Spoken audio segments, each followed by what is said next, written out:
Hi, everyone, and welcome to Frontiers Travels, the Field Experience, our podcast where we meet with the experts and dig into the stories behind the world's best fly fishing destinations. I'm your host, Joe Koziara, and today I'm joined by Roddy Hall, a member of Frontier's UK office and one of the best fly anglers I've ever met. Hi. Yeah, I've spent my entire working life in the fishing and sporting travel world, lodge management, selling trips, hosting trips. And before that, growing up, I fished as my sort of major hobby, pastime, enthusiasm since I was probably about 6 or 7 or 8 years old. And yeah, so I've had a lifetime of fishing. And in that time, I've been lucky to, I worked in Russia for many years. I've traveled all around the world to fish, and I also lived in South Africa for 12 years. So I got the opportunity to fish a lot in the various Southern African countries. Oh, very cool. I did not know that about you. Tell me about that.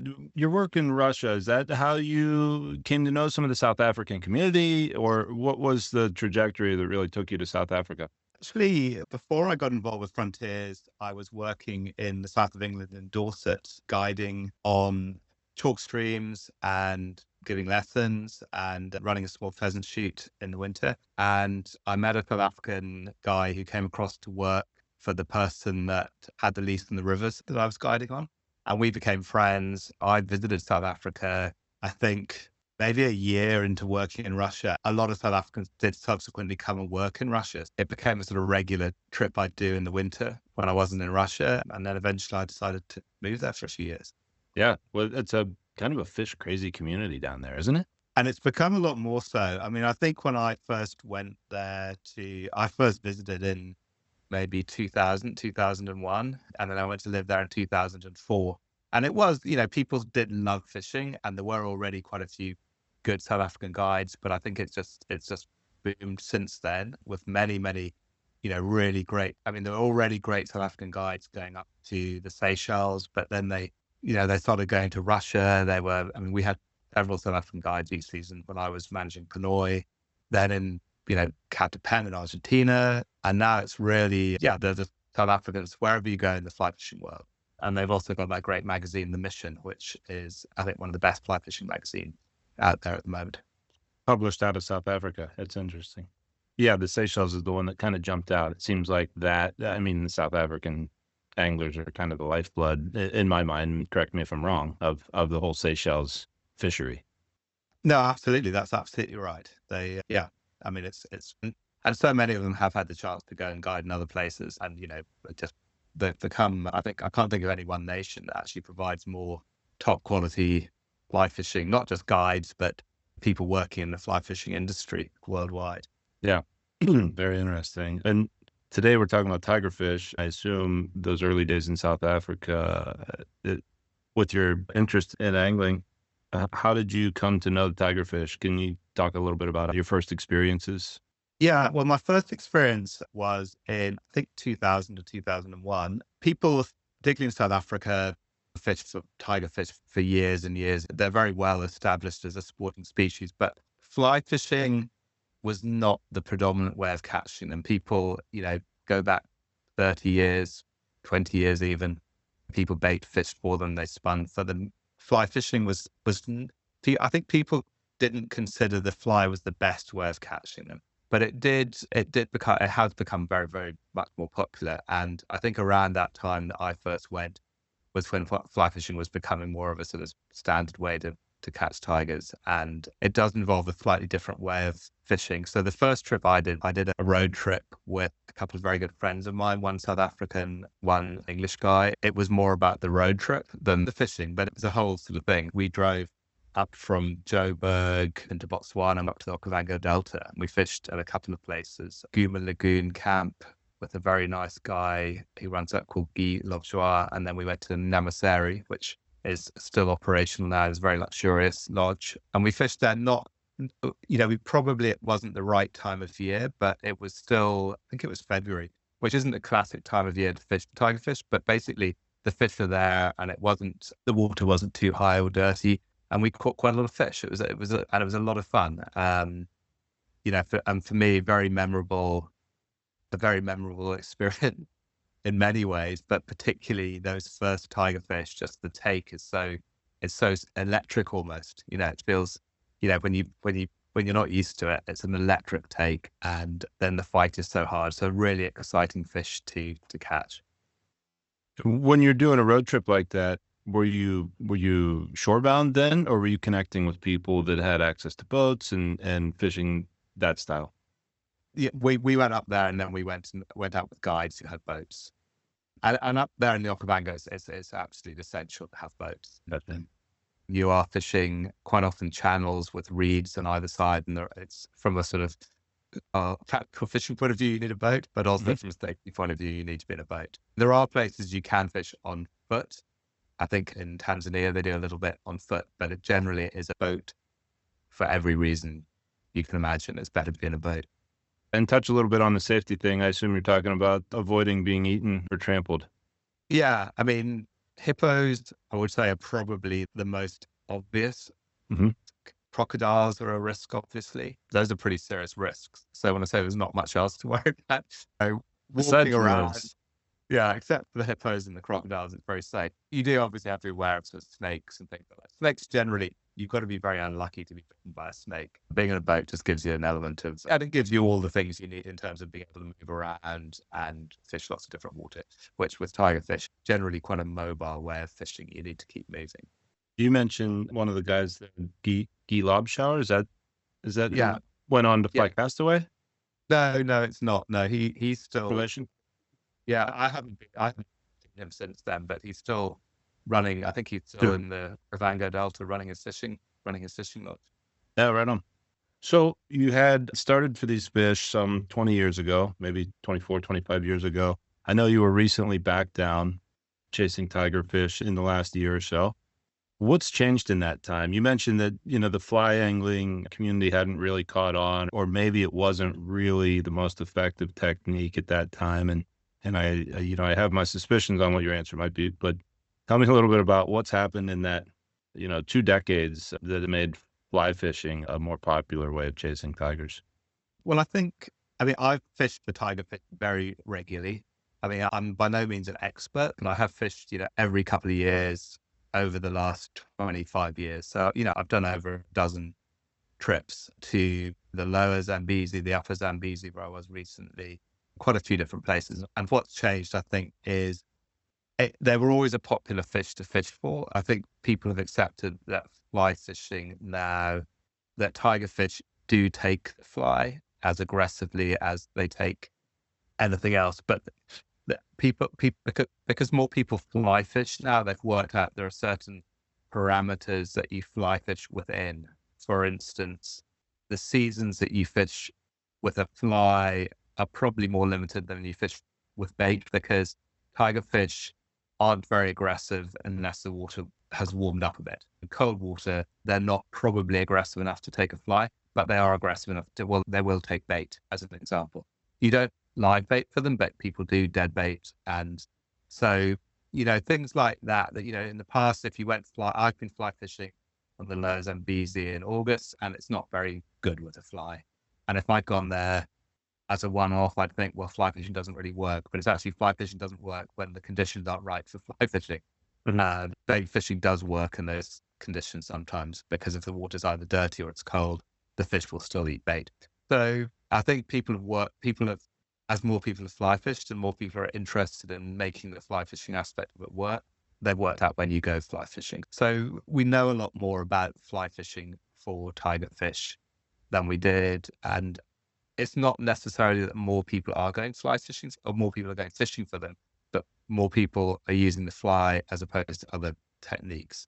And I would also say probably not many international people went fishing for tigerfish 20 years ago, probably more. I think still not enough international people go, considering what a cool fish they are. I think Hmm. more international clients should go fishing for them, but that's increased as well. And when people travel internationally, in a way, they need to be going, operators have realized they need to be going at the right time, and they need to be able to catch fish, and things need to be slick. So that's changed. I think the other thing that's changed, though, which is slightly unfortunate, is that there is more pressure in the fisheries, and nearly all the fisheries, in terms of sort of local population pressure and climate change pressure. So, low water in the sort of upper Zambezi system, and it's more people poaching, not tigerfish, but netting on a subsistence level from some of these systems that takes bait fish out and takes juveniles out. So the fishing, that's one of the downsides of the progress of time that's made the tiger fishing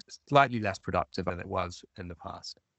So it's not a matter of overpressure causing selective feeding or anything like that. It's just a matter of sustenance fishing, some other elements that are at play. Yeah, I don't think the pressure of fly fishermen is Mhm. going to make a huge difference, although there is definitely more pressure on some of these rivers now. The lower Zambezi, as an example, is a very, very big river. So a few fly fishermen are not going to probably make that much of a difference. But, combined pressure on the big fish, yeah, it probably does make a bit of difference. But I would say there are other issues that are more, that have affected it more. And I think the climate change in terms of more drought, less reliable rains, and the fact that if you've got people that live away from a river that are then subject to droughts for 2 years, inevitably they're going to move closer to a river to survive. And the river then becomes a place where they look to for food. And that has affected fishing in some areas. So the fishing can still be very, very good. A lot of the big tiger fish are migratory anywhere, move around. But yeah, so you can still have very good fishing, but things have changed over the last couple of decades. Yeah. And most of the recreational fishing, fly anglers, bait anglers, and the like, is it predominantly a catch and release, or is there still pretty good catch and keep element for the recreational? I think almost entirely catch and release. I mean, I think particularly fly fishermen catch and release, but I think in general people do catch and release, and people are very aware of conserving a resource because it's they've done it for. I mean, a lot of these places that we fish, the Lower Zambezi, a lot of it's in the Lower Zambezi National Park is a protected area, and actually the river there shouldn't be any level of sort of fishing other than licensed sport fishing there, but it's always very difficult to control that. And a lot of the other places that people fish, I mean, we send people at frontiers to Tanzania, which is that river's very controlled. It's in a game reserve. There's a lake in Pongola we send people, which has got a very improving stock of fish. And I think in other places, there are still plenty of fish to be caught, but there's definitely a little bit more pressure in the fish stocks than there were. And what about the fish themselves? So you mentioned that there's some still water inhabitants. Some of them are living in the rivers. What's their life cycle like and behaviors and mannerisms? Well, I mean, they're generally a river fish, but they exist in Kariba, the big dam in Zimbabwe, which is a man-made dam, and they exist in a dam, Angola, in the northern part of some northeast part of South Africa, quite close to the border with Mozambique. But they're really a river fish, but they've ended up in some of these waters. They would be the sort of apex predator, freshwater predator in the parts of Southern Africa and East Africa and Central Africa where they exist. They would be they are the predator. You generally find that you will catch fish on fly from a pound up to a good population would include lots and lots of fish, about 1 to 3 pounds. If you sort of go over to the classic place will be if you've got a tree that's fallen into the river and it's a lot of sort of debris, other bits of weed and other these things get hung up in it, and it forms a great habitat for bait fish. And if you go to an area like that, if it's been left alone for a few days and you cast your fly behind it, you'll probably catch several small aggressive tigerfish that hit your fly immediately.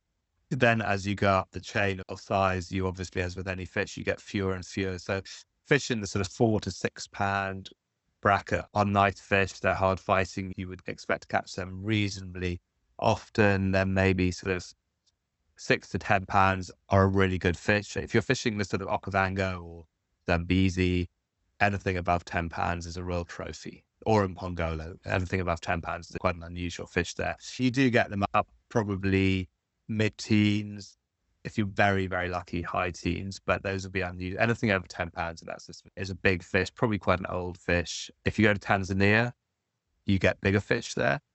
A trophy fish there will be 15 to 25 pounds. So if you want to catch a really good sized fish, Tanzania is probably your best bet on a fly. in smaller rivers as well. And then you do get the Goliath tigerfish that you get in the Congo, places like that. Those are not really very, I think they have been caught on fly on a handful of occasions, but that's not something that most people do because it's logistically you can do it, but it's logistically very difficult to go into the environment that Goliath tigerfish live in and catch them and also be safe at the same time. So it's an option, but it's not where you would start your tigerfish journey. Sure. And so the fish are, they're an indigenous fish, and they are relatively common unless factors have affected that, in terms of sort of environmental factors that can affect that. So you mentioned that they can be quite old. Do you have a general age idea on like a 10-pound fish? I would say they go into their teens in Mhm. age. They do get very old, very big females that go on for a long time. The biology side of it, I'm not really an expert on. But I know the guys in Nola in South Africa, in Ghana fly fishing, Jonathan Bolton's lot, they run a tagging program and they take scales and they've got interesting information on the fish. First of all, there's a lot of competitions for food, but secondly, a lot of the times of the year they're not growing because the conditions are not ideal for fish growth, if that makes Mhm. sense. So Sure. for a period, they will put on weight and they'll feed a lot. Then there are periods when the water's high and muddy and cold where they just won't. And then there's a period where the water gets clearer, but it's cold and they won't feed as much. And you mentioned the log jams being is it typically an ambush predator from start to finish as they progress in their life cycle? Are they gonna stay in that kind of ambush type scenarios? Yeah, they are. I mean, there are different situations. If you fish in the Zambezi, you will be fishing for the lower Zambezi is a good example because it's got quite a few different types of areas you'll find fish. It's a very wide river. The Mhm. main banks of the river, you have a lot of trees that have fallen in because of this bankside erosion. Those form a habitat close to the bank that's ideal for bait fish. You tend to drift along and fish into those, either in front of those or behind those, and you'll get tigerfish. Quite often, if you go out into the river more, you'll find drop-offs and channels. And the drop-offs are also, you can actually anchor up over a drop-off and fish in those drop-offs. And you'll often get much bigger fish in the drop-offs that you fish. You have to get down really deep, but that's when the really big fish can lurk. And then also where there are islands, you do get lots and lots of islands in the middle of the river in the lower Zambezi, that you'll often get channels and you'll get fish in the channels around the islands of varying sizes. So if you fish in lakes, you're fishing more against where there are weed beds and anywhere with the structure, the rivers are narrower, smaller. But again, you're focusing on structure, but you can cover more water. In somewhere like the lower Zambezi, it's such a huge river that you have to have a pretty good idea of where to target because you're not going to be able to fish everywhere. There are the time that things are different in terms of that then you are fishing to fish that are in a live or moving around maybe a little bit, but they are there to ambush fish. There is a phenomenon called the barber run, which I don't know if you've heard of. And that's a different scenario because that happens in the Okavango. The Okavango is a big delta, but when the river starts dropping in the summer, the water basically drops from the delta back into the main river. And all the little bait fish that have been in the shallow water tend to then be sort of flushed back into the main river. And when that happens, which is usually sort of August, September, October time, and it happens at different times along the river, you have to sort of work out where it's going to be and hunt for it. And you can see from birds, sometimes they can be clear, but with the barber run, what happens is as these fry gradually have to get back into the main river because the water becomes too shallow in the delta, the catfish or the barbel come in and they have a sort of feeding frenzy, and it makes a huge amount of noise because they're feeding, they're sort of gulping air and they're in this feeding frenzy along the the edges of the river. And that's a very reeded river. So they come in through these reeds and the catfish are getting in amongst the reeds and there's a lot of disturbance. It's very noisy and visual. And then the tigerfish come in as well. And what happens is that the catfish will feed on these fish coming into the main river, these bait fish, these smaller fish, and the tigerfish then will come in and take the injured ones, take the ones that are being sort of herded out into the faster water. And that phenomenon moves along. So you might see it moving for 100 feet along a section of river, and then it'll Hmm. disappear. But then it will, the same phenomenon might happen 500 feet downstream or up, whatever. So in that case, the tigerfish are moving to go into a feeding frenzy. But otherwise, you're having to move to find them, to find that, the fish are static and they're waiting to ambush their prey. Sounds a bit like our coastal stuff in the Northeast with the striped bass and bluefish and the food chain in action, kind of blitzing sections of fish. But that's kind of the kickoff of the season because you mentioned the Northern Hemisphere summer months are a little bit cold, you said, for the fly anglers down there. So can you talk a little bit about the seasonality? Is that kind of the start of the fly season? The season really depends a little bit on which river you're fishing, which area you're fishing. So if you go for the Barber Run, you're really fishing from sort of maybe mid-August to November.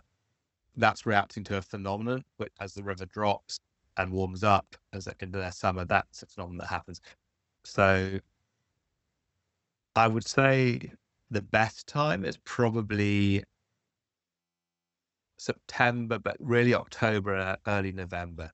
And right up until the rains come in. The rains normally come around mid-November, late November. Once it's raining a lot, the river comes up, it's too brown, it's too dirty, you won't catch a fish on a fly, and the fish don't feed anyway because the river's a mess. So the key is to arrive after, once the water's warmed up, and even in August, it can still be quite cool. The fish do need warm water to be aggressive. Once it's warmed up, September, October, into early November, it can be very good. As it gets closer to the time of the rains, a lot of the fish that are going to spawn move in the river. So you get more fish, but also they all feed more because they realize this period's coming up when it's going to be brown and dirty and they're not going to be able to feed. So they become more and more sort of aggressive and they feed more and more as you get into late October, early November. So that is a great time to go. The upper Zambezi is slightly different again. You've got a longer season. And some of these rivers you can fish as well once the rains are over, although it can be quite cold. The water still can be quite cold. The fish, because they haven't been eating a lot over the rainy season, they'll start to feed again because they're hungry. So that can also be a good time. Angola, that's the lake in South Africa. They have a season, August, September. They also do a season, sort of a winter season as well. So some places do a winter season, and Tanzania's sort of, I think, September, October, November as well. So it tends to be that sort of, in summary, I would say you'll always find places to fish August, September, October, November. That would be the period where you'd have the most options to look at. And for someone planning a trip around that time, like, are there other advantages? I mean, what's the wildlife doing at that time of year? Is it kind of a peak time for the land dwelling critters as well? Yeah, it's a great time because actually, as you're fishing, you're going to be on water and animals need water. So as the landscape dries up, the animals head for the river or the lake or whatever. So fishing can be great at the time that, and animal viewing from the river is great as well. You will see, it depends where you go. I mean, you can see amazing wildlife while you're fishing. I mean, so Africa's it's difficult to make generalizations, but you're always going to see more wildlife if you're in a protected area or a national park or a reserve. So if you go to somewhere, and most of the places we fish are like that, not all. So if you're in a national park or a reserve, you won't have members of the public either living or coming in as regularly. Everything's much more protected. So you will always have more wildlife. An example would be, if you go to Ponoi in South Africa, you'll see rhino and elephants, which are classic African animals. We'll see elephants swimming across the river. I've seen lions sitting on the riverbank while we've been drifting along, casting into the bank, and there've been 2 or 3 lions sitting on the riverbank. So amazing sightings. Again, Tanzania, you would see the same. It's a sort of private game reserve. So there are animals around everywhere.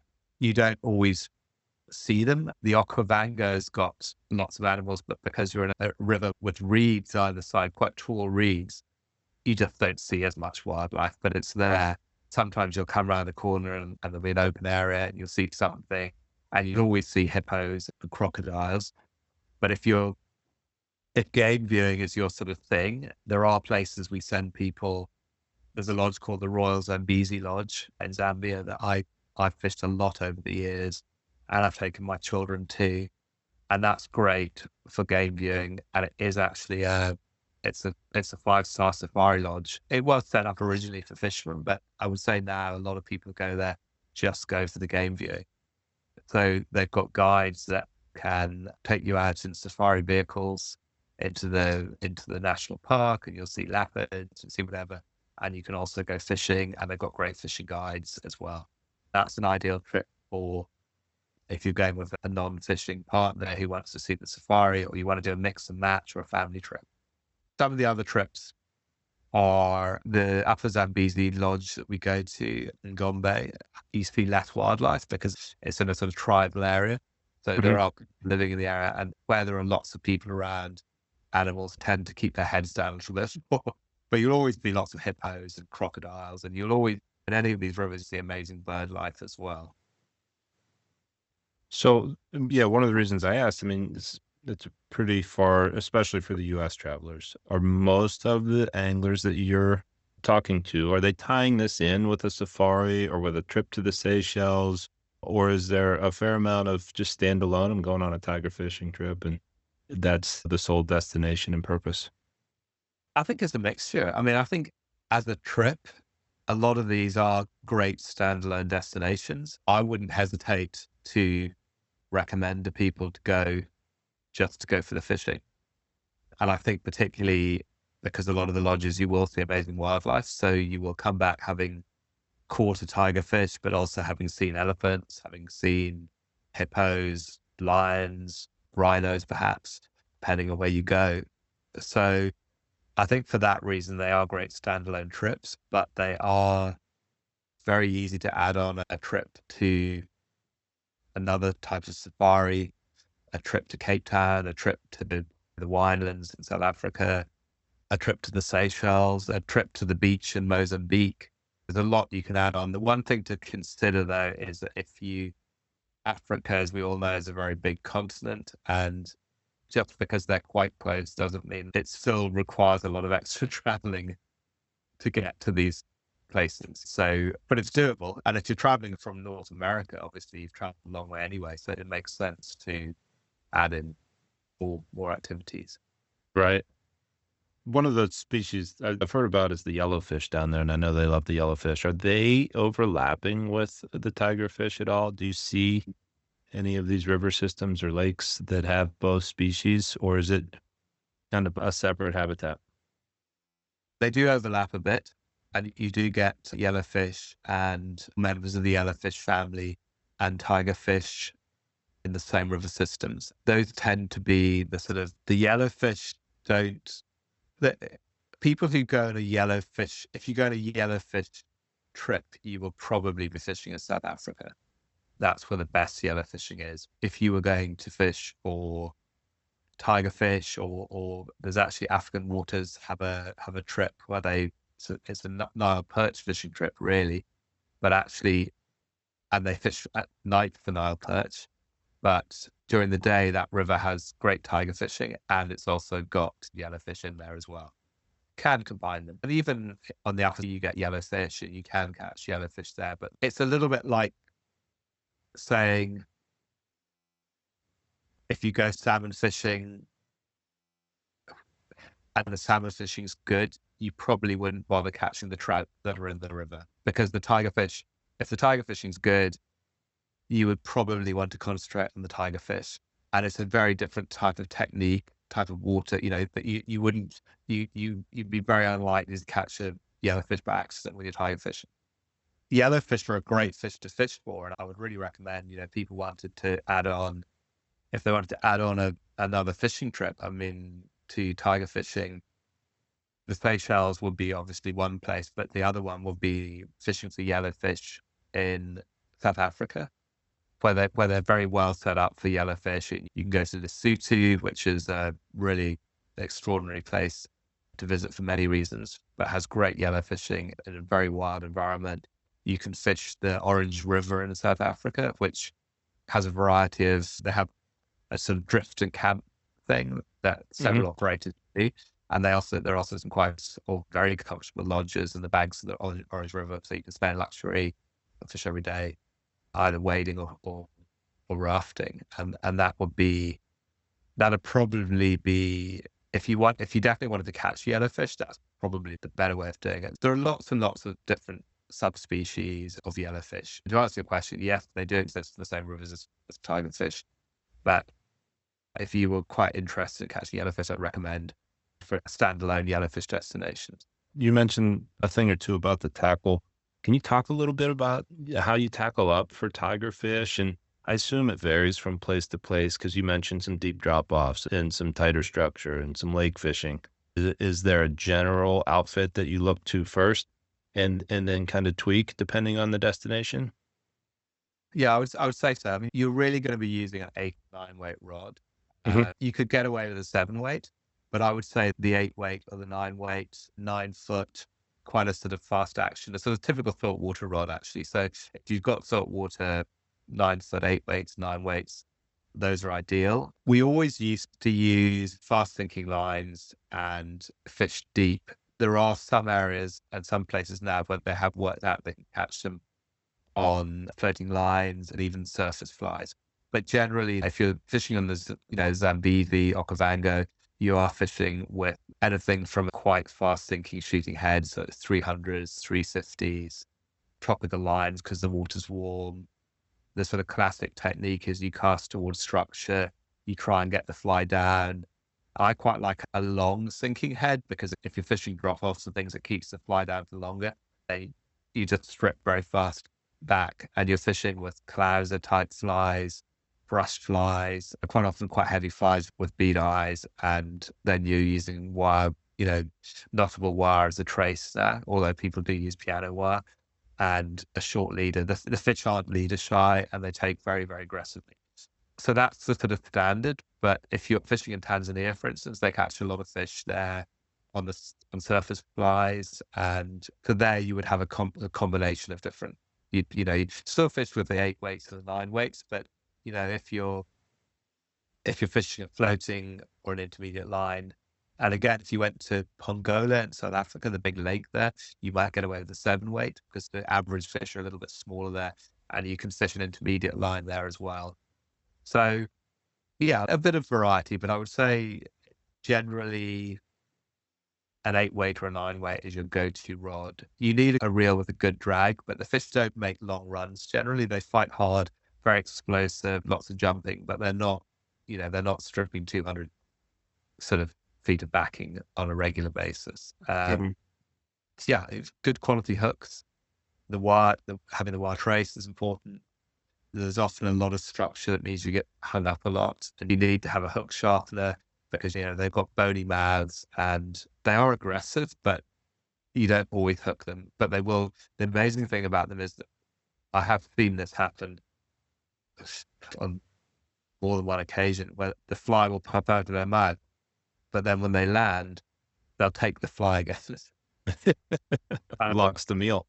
Yeah, they are aggressive fish. You need to keep your hooks sharp, have good quality hooks, and color is very important with the flies. So there's a place I used to fish that always liked a blue and white clouser, but it had to be the right color of blue, if that made sense. And that was a great fly. And then during the day, the colors you use will change as well. So there's a lot of sort of local variety in what you use, but that will be the sort of standard setup. So is the thought then that these fish are eating really visually? Clousers obviously work everywhere, but are they seeing it more than feeling it down there at these depths? I think they probably are, but particularly on the basis that you're fishing for them at the time of year where the water's quite clear normally. But I think there are a lot of flies that they use, like brush flies, for instance, that do a bit of disturbance in the water. So it's probably a mixture. I mean, I'm not an expert enough to tell you I'm very much the type of person who fishes a fly, and if it doesn't work, I'll try a different fly. If it does work, I'll just stick with it. Yeah, I think people are finding more, as more technical fly fishers are fishing for tigerfish, they've definitely developed a lot more patterns and a lot more techniques, particularly sort of floating line techniques or intermediate line techniques with flies that will sort of make a disturbance in the surface, which wasn't a thing when I started out. Yeah, and that kind of goes back to what I was, mentioning earlier. Over 20 years with all of these, the warm water or jungle coatings, jungle specific lines, exaggerated heads on some of these lines has advanced. I think a fisheries pick an area and there's a fishery there that has become more accessible because of that. Is there a particular line leader system that you like? No, I mean, it depends where I go, but I do believe for the place I fish for tigerfish that it's really important to get down. I will fish a heavier line than a lot of people would do because I just like getting down and I like keeping my fly down. I don't like too short a sinking head because I just feel like you get your line down there and you try and keep the fly down for as long as possible. And particularly for the big fish, I sort of feel that in my personal experience, I haven't got, many more people have got much more experience than me, but I always felt like being able to, because sometimes you have to strip really, sometimes, not always, but sometimes you have to strip really fast. And if you're Okay. stripping really fast with some outfits, your fly's just coming straight up back towards you in the water. If you're in a nice drop off, you actually want it to behave in a natural way and sort of skirt the area the fish will be hanging out looking for a fish. And that means keeping the fly down there sometimes. Most of the places that we would send people will have very specific ideas, and the guides will have very specific ideas of how they want to fit that particular type of water. They do vary. I could name 4 different places that we could send you tiger fishing in Africa, and they'd all be very, very different in terms of the size of the river, the type of fish, what techniques they use. There are superficial similarities, but yeah, they're very, very different as well. You do any two-handed retrieves? If it's not fast enough, you'll be in a boat with somebody and the two of you will be fishing and the one who does the fast strips will get the fish and the Yeah. guy not able to strip as quickly will not get the takes. So not always the case, but it often is the case. I always think it's a mistake with fishing to assume there's one thing that works and nothing else works because obviously lots of things work. But in my experience, being able to strip fast on occasion is really, Speed. really Yeah. important. Are you running super short leaders to keep those flies down? Yeah, generally quite short. Yeah, generally quite. There's no need for long leaders, and then just about sort of probably a minimum of 6 inches Of wire.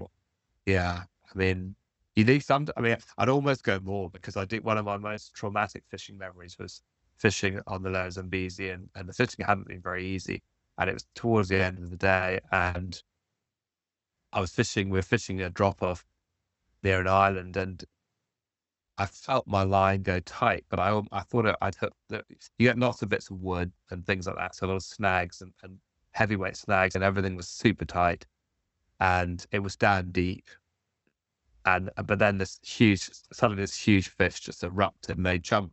Generally, when you hook a tigerfish, they jump pretty quickly. And this one had opened its mouth and I could see my leader going into and the wire. And I'd been very lazy and I'd made, because I'd changed flies, the wire tracer got too short. And I just thought it closed its mouth. When it closed its mouth, the whole of the wire was inside the mouth. So it closed its teeth on the nylon and just fit straight through it. And that was the end of that. But that was a really good, 12, 14 pound tigerfish, really, really nice fish. And I can still picture that. Yeah. Hard lessons learned.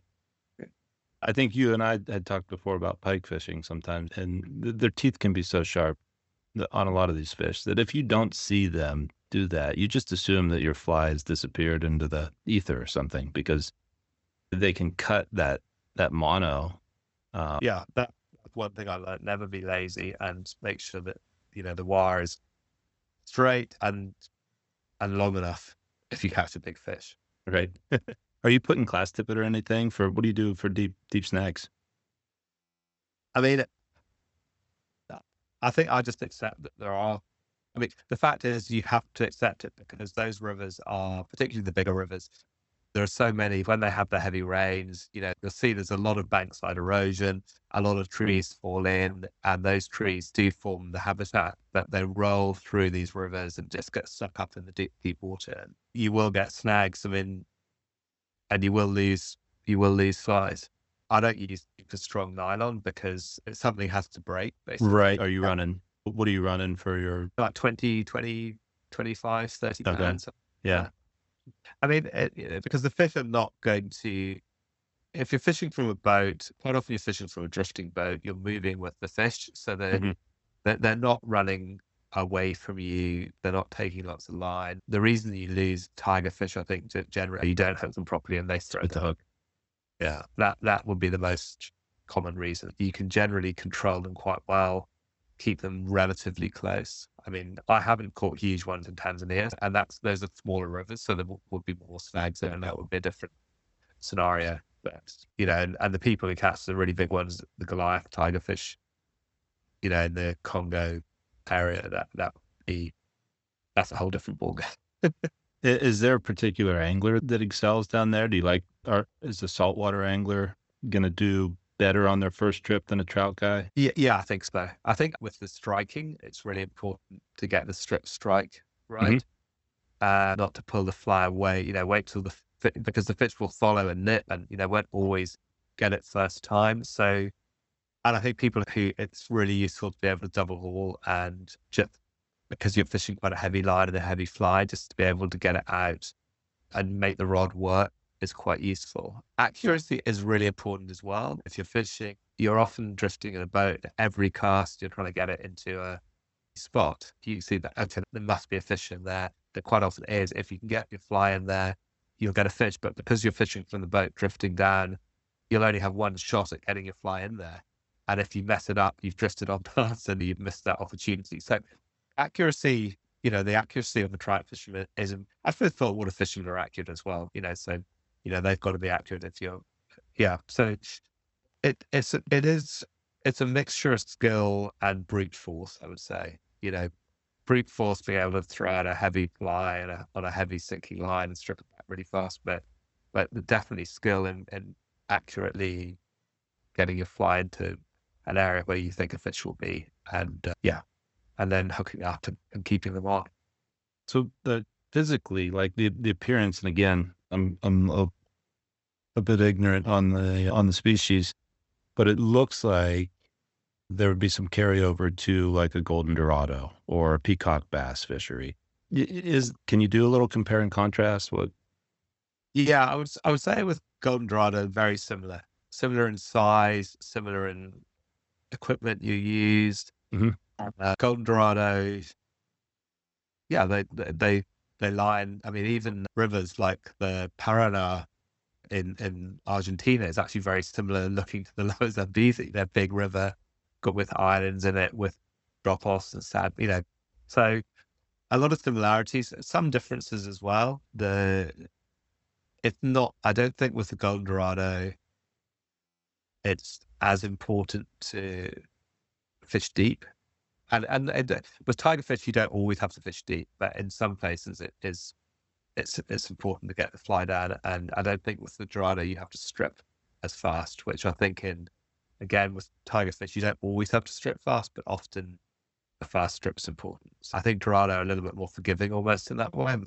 They'll take on a slower strip, and they don't require you to always get down. But otherwise, even the same size, like a Dorado, I would say over 10 pounds, it starts being a trophy fish. And, if you get one over 20 pounds, that's an amazing fish. And you catch a lot of fish in the 2, 3, 4, 5 pound bracket. So yeah, I would say I haven't fished for peacock bass, so I couldn't make a comparison. Also fishing in the heat would be, I mean, tiger fish are it depends where you're fishing, but sometimes it is so hot in the middle of the day, you just have to stop fishing, so you tend to go out early in the morning, fish in the morning, come back, have a long rest during the middle of the day and then fish. But in Africa, the sun sets very, very fast and not particularly late, so the afternoon session would probably be, say 4:30 to 6:30 or something like that. You just fish for a couple of hours, but it's a lovely time to be in the water and have a sundowner and, watch the sun go down, hear hippos. It's a very sort of, that's actually probably the most magical moment of tiger fishing is, I would say the main difference is if you compare it to Dorado, there's lots of similarities, lots of difference, but it's very, nowhere else are you able to sit in a boat in the evening on a river and watch the sun go down and hear hippos calling to each other and see elephants swimming across the river and have a gin and tonic or a beer and just really appreciate where you are. And that's the unique thing of being able to fish for tigerfish and being in Africa, so that's its uniqueness, really. Is there one destination in particular? Can you talk a little bit about some of the outfitters that we work with that have long-standing relationships with? I would say that they've all got their pros and they don't really have cons as such, but they've all got their plus points. I would say it depends what the trip people are looking for. I mean, we give sort of really budget friendly. We've got trips that are quite pricey. We've got trips that are in the middle, that are the average cost of a fishing trip. I mean, none of these fishing trips are necessarily cheap, but we do have some that are, there are 2 trips we offer that would come in at under $3,000 per person for a sort of 5-6 night, 5-day trip, which is really good value. We've got more luxurious options, but on all of the trips, you're well looked after. If people are going with non-fishers or with children or with family, I would say the Royal Zambezi Lodge in Zambia is probably one place that I'd really recommend because I was talking about it earlier, but it's got it's quite I don't know how many rooms it's got, but it's probably can take 20, 24 people at one time. So you get people coming in on most days, leaving most days. It's very flexible. They have you fly them on a small plane. They've got their own planes, but they've got their own airstrip actually that other lodges use. They're in the outskirts of just outside the Lower Zambezi National Park. So that's very flexible. You can fly into Lusaka, which has got let's see, I think Emirates fly in there, Qatar fly in there. So it's very easy to get in there with a direct flight. Then I think it's probably half an hour from Lusaka into the lodge. So it's really easy to get into. The airstrip is literally, then they come pick you up in a Land Rover. It's 2 minutes from the lodge. It caters, it's got a really high quality. I mean, they win prizes for their safari offering. You'll see leopards, wild dogs, lions, elephants, and the fishing's really good. They've got very good guides. So that will be a good all-round trip. Then we've got places that are more for specialist fishermen. And if you just wanted to catch tigerfish and you weren't particularly conscious of how much it costs, I would say the African waters destination in Tanzania probably offers you the best chance of catching a trophy tigerfish. If this is going to be your one tiger fishing trip, I'd say that's still a very comfortable lodge operation. And they do have the odd, a non-fisher can come in with a fisher, but it's very much geared around the fishing. They've got top quality guides. It's a really amazing place. It's in a protected area, so there's lots of wildlife, you'll eat good food. The fishing's interesting as well, and with the chance to set a very big fish. So that's a good one.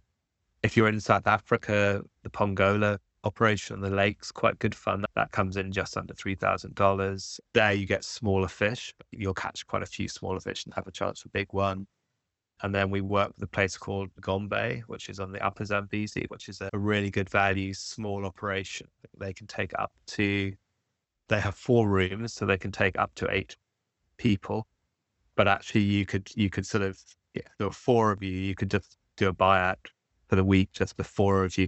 And it's very, very affordable again. So, for really, it's one of the best value trips we offer. Very good in terms of, nice food, nice lodge, good fishing. It's just a nice option as well. So everything Barry in the Okavango is another one that I think the Elegant Journeys department actually send quite a lot of people to Namasari just for the safaris in the Okavango Delta. It's a really nice place, but that's got really good fishing too. And that's somewhere you can go and fish. If you want to fish the Barber Run, that would be a good option for that. That's again quite expensive, but it would be that's a sort of again a sort of trip in a lifetime safari combined with fishing. Right. So, yeah, it depends what you're looking for, what your budget is, who you're traveling with, all that. The best thing to do is talk to someone like yourself that has kind of the cross section there to really put people in the right place at the right time. Yeah, and some lodges are easier to get into than others. So sometimes you do have to be prepared for a long road journey or a longer flight in the charter. Sometimes you can get in really quickly, and I mean, we can make it happen however you go, but people have got requirements. All right, Roddy, it seems like there's a good amount of crossover between, what you're doing to target tigerfish and Golden Dorado scenarios that you might have in Central or South America. Is it fair to say that, if someone likes one, they're going to enjoy the other?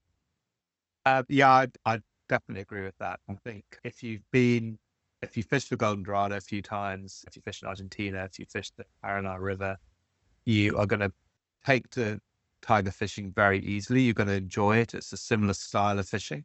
It's different, but it's similar enough that I would be very confident saying if someone enjoyed Golden Dorado.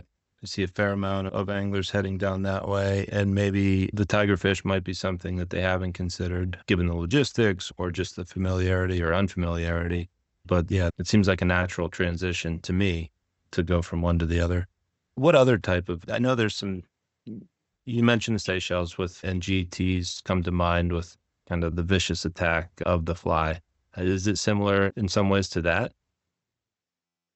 It's difficult to compare it to a saltwater species, but yeah, I mean, in terms of the take, the super aggressive take of a saltwater predator like a GT is, I mean, the tigerfish is a freshwater version of that. So you definitely have a situation where you've got a lot of people who fish in the Seychelles will be familiar with a GT charging towards them, and they're having to keep on stripping their fly faster and faster. Yeah. They feel like they're going to run out of line, and that often happens with tigerfish. You strip up and they'll come run up to the boat. They'll follow you and run up to the boat, and they'll take it close to the boat as well. So it is similar, and just having to keep your cool and get a good hook set on a fish that's charging towards you and doesn't appear particularly competitive.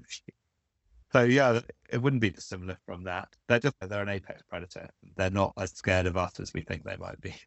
And anytime the mental aspect comes into it where you have to keep your cool, that's always exciting. Is there anything else that we may have missed that you wanted to talk about? I would sort of say that the one thing that is really great about tiger fishing is I think most people who come to Africa and fish for tigerfish, they're getting a lot more than just a fishing trip. And whether that is the wildlife, the people that you meet, the fishing guides, the people who work in the lodges, the bird life, just the general environment you're in is pretty unique. And it's a very special feeling, the sort of smell in the air after the rain, all those sort of slight, the dust. It can sound a bit cliched, but I wouldn't go, if I hadn't been to fish for tigerfish before, or I hadn't been to Africa, I'd definitely do it because it's not just a fishing trip. It's a really amazing experience, and it's a lot more than just the fishing. Great. I think that's a perfect way to sum things up. Once again, thank you for joining us, Roddy. Thank you to any listeners out there tuning into the Field Experience. If you're interested in learning more about Frontiers, check out frontierstravel.com. Or if you're wanting to read more stories like Roddy's, check out frontiersinthefield.com. This is your host, Joe Koziara, signing off.